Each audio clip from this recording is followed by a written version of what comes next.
Hola y bienvenidos al canal, mi nombre es Alejandro y hoy os traigo el análisis fundamental de los resultados presentados por Philip Morris International. Y Philip Morris es la mayor tabacalera del mundo, es una empresa que me pedisteis a través de los comentarios y sinceramente tenía ganas de traer aquí al canal porque anteriormente nosotros ya habíamos analizado British American Tobacco, Altria o Imperial Brands, por ejemplo, otras empresas tabacaleras muy interesantes. ¿Y qué es lo que tienen atractivas estas empresas? Principalmente son empresas que pagan un dividendo muy alto. En este caso, Philip Morris reparte un dividendo de alrededor del 5,20%. Si os podéis fijar aquí en la gráfica que tenemos a continuación, vemos que en los últimos 5 años la empresa únicamente se ha revalorizado un 14,20%. Sin embargo, esto es a mi modo de ver positivo porque ha tenido una cierta revalorización, además de haber pagado dividendo de aproximadamente el 5% en los últimos 5 años. Y con una capitalización bursátil de unos 151 billion, es una empresa de un tamaño bastante grande. A ver, a mí las métricas que veo aquí tampoco es que me agraden mucho. Fijaros en el ROE, que es negativo, principalmente porque tiene un patrimonio neto negativo. Tiene una ROA del 14-15% aproximadamente, y un ROIC que sí, que es muy interesante, que actualmente es del 29% aproximadamente. Tiene un Earnings Yield en el año 2022 del 5,77%, lo que significa beneficios entre market cap. Un Free Cash Flow Yield del 6,20%, un dividendo del 5%, por lo tanto, pues un payout de alrededor del 90%, es algo que se cumple en los últimos años, ¿vale? Pues es una empresa que está enfocada en remunerar al accionista mediante vía dividendos. En cuanto al performance de este Q2 del año 2023, la empresa pues se da por satisfecha porque la verdad es que los fundamentales han sido bastante fuertes. Ha tenido un buen volumen, ¿vale? En relación a la competencia y al sector. Los volúmenes se han incrementado un 3,3% en comparación con el previous year.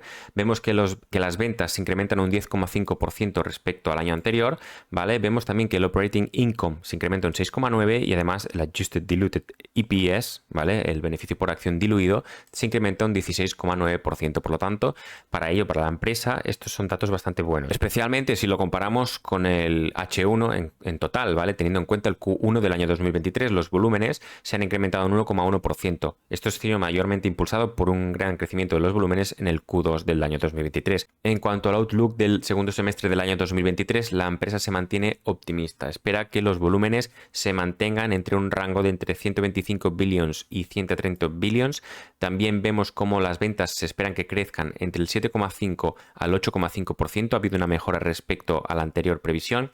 Y en cuanto a los beneficios por acción diluidos, también se han mejorado en cuanto al rango, pasan del 8 al 9,5%, ¿vale? Se espera que esté en esta horquilla, mientras que anteriormente estaban entre el 7 y el 9%. Entiendo yo que manteniendo volúmenes e incrementando los precios, pues podrá conseguir aumentar estas ventas, además de pues una expansión de los márgenes favorecerá a una mejora del beneficio por acción. Y ya nos encontramos en la cuenta de resultados. Tened en cuenta que en esta presentación no tendremos el estado de flujos de efectivo disponible ni el estado de cambios de patrimonio neto, pero sí tenemos la cuenta de resultados y un balance simplificado, ¿vale?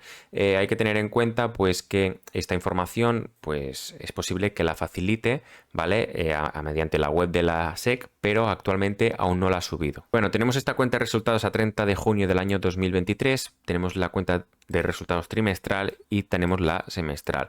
Por un lado vemos cómo las ventas se incrementan en el último trimestre respecto al año 2022, un 14,5%. Fijaros que semestralmente únicamente se incrementan un 9%. Vemos un incremento de los costes bastante elevado, bastante más superior a lo que venían a ser el incremento de las ventas, pero aún así tened en cuenta que estamos tratando de una empresa que tiene un margen bruto bastante elevado. Anteriormente el margen bruto en el trimestre del año anterior era del 66,18% y este año 2023 pasa a ser del 64%. A ver, estamos hablando de una compañía que tiene unos márgenes brutos muy elevados, sin embargo, este incremento de los costes de las ventas pues acaba repercutiendo directamente en los beneficios. Entiendo yo que en los siguientes trimestres la empresa tiene esperado incrementar los precios de tal forma que pueda llegar a compensar esta disminución del gross profit que tiene la compañía. ¿Vale? Que no ha disminuido, se ha incrementado, pero podría haber estado la cosa mucho mejor. Pero lo que acaba afectando al beneficio neto de la compañía en mayor medida es el incremento repentino de los gastos de marketing, administración y investigación. Tened en cuenta que estos se incrementan un 49,1% respecto al mismo periodo del año anterior y es un incremento bastante relevante. Además, el gasto de intereses se dispara, se incrementa un 100% respecto al año anterior. Esto claramente nos va a dar un indicio de que la empresa muy probablemente tenga una deuda financiera elevada y además que se incrementa respecto al año anterior. Puede ser que se vea afectada por el incremento de los tipos de interés y empiece ahora a notarse esta carga financiera. Esta compresión del margen bruto debido al incremento de los costes de las ventas, este incremento de los gastos fijos y otro incremento de los gastos de interés ha hecho que el beneficio de la empresa atribuible a los accionistas de Philip Morris se vea disminuido un 29,8%. En términos relativos, en términos de rentabilidad, vemos como en el año 2022 la empresa tenía un margen neto del 28,51% y actualmente es del 17,48%. Por suerte, en este primer semestre del año 2023 más este Q2 del año 2023, vemos que la empresa tiene un margen neto del 20,97%. Por lo tanto, en el primer semestre, pese a tener menos volúmenes de venta, éramos más rentables. Y sin embargo, vemos que en los primeros 6 meses del año 2022 realmente éramos más rentables que actualmente. Esta es la única información que tenemos del estado de flujos de efectivo, ¿vale? Vemos cómo en cuanto a los flujos de operaciones y las actividades de la compañía, vemos que en los primeros 6 meses del año 2023 ha habido una disminución del 46,4% de la generación de caja, mientras que en el Q2 del año 2023, si lo comparamos con el año 2022, únicamente ha habido una disminución del 2,3%. Por lo tanto, pese a la disminución de los beneficios, vemos que la generación de caja es bastante similar. Y ya nos encontramos en el balance de situación a 30 de junio del año 2023. Si sumamos los activos corrientes, ¿vale? Cash and equivalents y otros activos corrientes, vemos que estos no suman o alcanzan la cifra de la deuda a corto plazo, la porción de deuda a largo plazo que vence ahora en el corto, más los pasivos corrientes, pues estos son superiores. Por lo tanto, tiene un fondo de maniobra negativo. Va a tener que hacer algún esfuerzo para ver cómo pagar esta deuda de aquí o reclasificarla a largo plazo, que yo creo que es el escenario más probable en el que nos vamos a encontrar. En cuanto al goodwill, vemos una partida de 19.236 millones de dólares. Esta es casi un tercio de los activos totales. Si lo comparamos con el patrimonio neto, pues estamos algo jodidos y estamos hablando de un sector, de un negocio, el cual pues se va comprimiendo en este sentido. Sé que muchos de vosotros no tenéis esta teoría, que consideráis que el sector del tabaco no está comprimiéndose, sino que incluso está creciendo, ¿vale? Pero bueno, hay que tener en cuenta que en términos contables, si comparamos esta partida de aquí con el patrimonio neto, si surgiera algún impairment, la verdad que la empresa aún empeoraría mucho más su situación de patrimonio neto. Luego iremos en detalle y consideraremos por qué está este equity en negativo. Y en los flujos de actividad que habíamos visto en ese breve estado de flujos de efectivo anteriormente, veíamos que en el primer semestre del año 2023 había una disminución de la generación de caja por parte de la compañía. Estos son deducciones mías, ¿vale? Por un lado, vemos cómo en cuanto a Other Current Assets, ¿vale? Que aquí dentro debe haber clientes y otros activos similares, ¿vale? Que son pues derechos de cobro para la compañía. Si los comparábamos con los activos corrientes, veíamos pues que había cierto equilibrio, pero vemos una disminución de los 19.000 a los 16.752 de los All Other Current Liabilities. ¿Qué significa esto? Pues que de todos los vencimientos se han tenido que pagar 3.000 millones aproximadamente, redondeando, ¿vale? Para que esta partida de aquí disminuya. ¿Qué significa esto? Que si por lo que sea hubiésemos podido mantener este saldo de aquí en 19.000, significaría que tendríamos aquí unos 3.000 millones más de dólares. Por ello ha habido estas ciertas necesidades de working capital, ¿vale? Y estos son deducciones con la información que tenemos aquí y podríamos deducir pues que este pago de proveedores ha hecho que disminuya la generación de caja. El balance general de deuda que tiene la compañía se ha incrementado. Por un lado, vemos que la deuda a largo plazo se incrementa unos 6.500 millones de dólares. Tened en cuenta que la deuda a corto plazo se ha disminuido de los 5.600 a los 4.121 y la porción de deuda a largo plazo que está al corto porque vence y se ha de pagar, pues pasa de 2.600 millones a unos 2.372 millones. Estas disminuciones no suman unos 6.500 millones, por lo tanto podemos concluir que pese a que esta deuda a corto plazo, esas disminuciones se hayan pagado, la empresa se ha endeudado a largo plazo, ¿vale? Entonces el balance de deuda es positivo.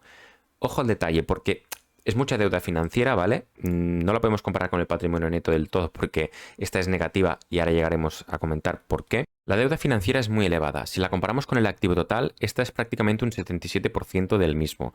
Por lo tanto, estamos hablando de una empresa que está, a mi modo de ver, sobreendeudada. Vale que la empresa genere bastante cash flow, ¿vale? Y puede ir pagando los vencimientos de deuda cómodamente porque es una empresa que tiene bastante capacidad de eso, de generar caja. Pero a día de hoy tenemos como vencimientos de corto plazo están tensionando mucho la tesorería. Además, si comparamos los activos, vemos que apenas se incrementan. Por lo tanto, esta deuda, ¿qué ha pasado con ella? ¿Por qué se ha pedido? Digamos que podríamos decir, pues se incrementa 6.000 millones, ¿vale? De deuda, y se nos incrementa la caja por unos 6.000 millones. Entonces diríamos, vale, hay equilibrio. Pero es que aquí ha pasado algo, aquí ha salido el dinero por algún lugar, y lo más probable es que este ha sido empleado pues para o bien recompras o bien dividendos. Y esta es una de las mayores causas que provoca que el patrimonio neto sea negativo. Fijaros cómo este pasa de 6.300 millones a menos 7.960 millones. Ha habido un incremento negativo, ¿vale? Del patrimonio neto. Esto es porque la empresa paga un dividendo o una remuneración al accionista superior a lo que genera en beneficios. Además puede haber afectaciones por tipo divisa, ¿vale? Que aquí no podemos estar apreciando porque no hemos tenido el Other Comprehensive Income. Entonces estamos analizando una compañía que tiene una deuda financiera muy elevada. Estoy de acuerdo que es posible que algunas de las marcas que tenga aquí valgan mucho más de pues lo que hay aquí. Incluso sean intangibles, no se estén aquí registradas contablemente. Y por lo tanto, en el caso más extremo se podrían deshacer de ellas, que lo dudo mucho, pero que mucho, ¿vale? No se va a llegar nunca a ese extremo, yo creo. Sin embargo, bueno, la situación empieza a tensionarse. Así, en términos generales, a mí el sector de la tabacalería me llama bastante la atención. Lo veo bastante resiliente pese a que las cifras a veces pues sean más decrecientes. Se están sabiendo reinventar con el tema de los cigarrillos electrónicos, el vapeo y todo esto. Y Philip Morris es esa empresa que es líder del mercado, que tiene la capacidad de fijar los precios y los demás les sigan, pero sin embargo, pese a este MOAT, yo no me siento muy cómodo con esta deuda financiera que tenemos aquí. Sinceramente, prefiero otro tipo de compañías que pues, también tengan deuda. Y a título personal, prefiero British American Tobacco a Philip Morris, por lo que yo he visto aquí. Me faltaría analizar mucha más información, pero a mí ya este nivel de deuda, este patrimonio neto negativo y esta cantidad de goodwill, todo este combo no me gusta. Ya no cumple muchos de los requisitos que yo exijo a las empresas en las cuales yo quiero invertir. Sin embargo, me gustaría saber vuestra opinión. Sé que muchos de vosotros la tenéis en cartera. Es una empresa pues, que reparte un dividendo jugoso, es resiliente, tiene bastante MOAT. Este problema pues no es del todo un problema, lo puede llegar a posponer, este pago de deuda lo debe tener bastante a su favor, muy cómodo.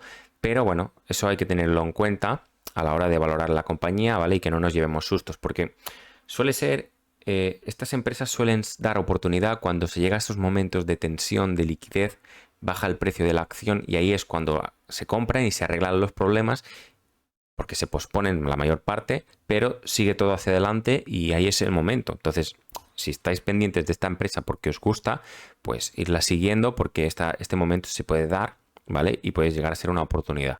Y bueno, hasta aquí el vídeo de hoy. Espero que os haya gustado mucho. Darle like, suscribiros y hasta pronto.